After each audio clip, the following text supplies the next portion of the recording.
Hello guys, ఈరోజు మనం పచ్చిమిర్చి కోడి కూర ఈజీ వేలో ఎలా చేసుకోవాలో చూసుకుందాం. దానికి కావాల్సినవి కొన్ని ఆనియన్ ముక్కలు, కొన్ని ఆనియన్స్ అండ్ పచ్చిమిర్చి పేస్ట్ చేసి రెడీగా పెట్టుకోవాలి. అండ్ ఒక కళాయిలో ఆయిల్ వేసుకొని కట్ చేసుకున్న ఆనియన్స్ని యాడ్ చేసి అవి కొంచెం బాగా వేగిన తర్వాత చికెన్ని కూడా యాడ్ చేసుకోవాలి. మూత పెట్టి 5 minutes తర్వాత తీసేసి అల్లం వెల్లుల్లి పేస్ట్ కూడా యాడ్ చేసి ఒకసారి కలిపేసుకున్నాక మనం ముందుగా రెడీ చేసి పెట్టుకున్న పచ్చిమిర్చి అండ్ ఆనియన్ పేస్ట్ని కూడా యాడ్ చేసుకొని ఒకసారి మొత్తం కలిసేలా కలుపుకొని ఒక 5 minutes మూత పెట్టి ఉడికించుకోవాలి. ఇంకా ఈ కూర మొత్తం లో ఫ్లేమ్లోనే ఉడికించుకోవాలి. అండ్ తర్వాత సాల్ట్, కొంచెం టర్మరిక్ కూడా యాడ్ చేసుకొని శుభ్రంగా కలుపుకోవాలి. ఇందులో మనం అస్సలు కారం అయితే యాడ్ చేయట్లేదు, పెప్పర్ యాడ్ చేస్తున్నాను, అది క్లిప్ కూడా ఉంటుంది చూడండి.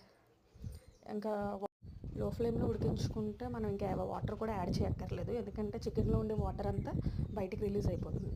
తర్వాత కొంచెం గరం మసాలా కూడా వేసుకొని ఒకసారి బాగా కలుపుకొని ఒక లో ఫ్లేమ్లో ఒక 20 minutes కుక్ చేసుకుంటే ఆల్మోస్ట్ చాలా జ్యూసీగా వచ్చేస్తుంది. అంతే. లాస్ట్లో కొంచెం పెప్పర్ అండ్ కరివేపాకు యాడ్ చేసుకొని దగ్గరికి కొంచెం అయిన తర్వాత దించేసుకుంటే మన చికెన్ కర్రీ రెడీ అయిపోతుంది. అంతే guys, thank you and subscribe my channel.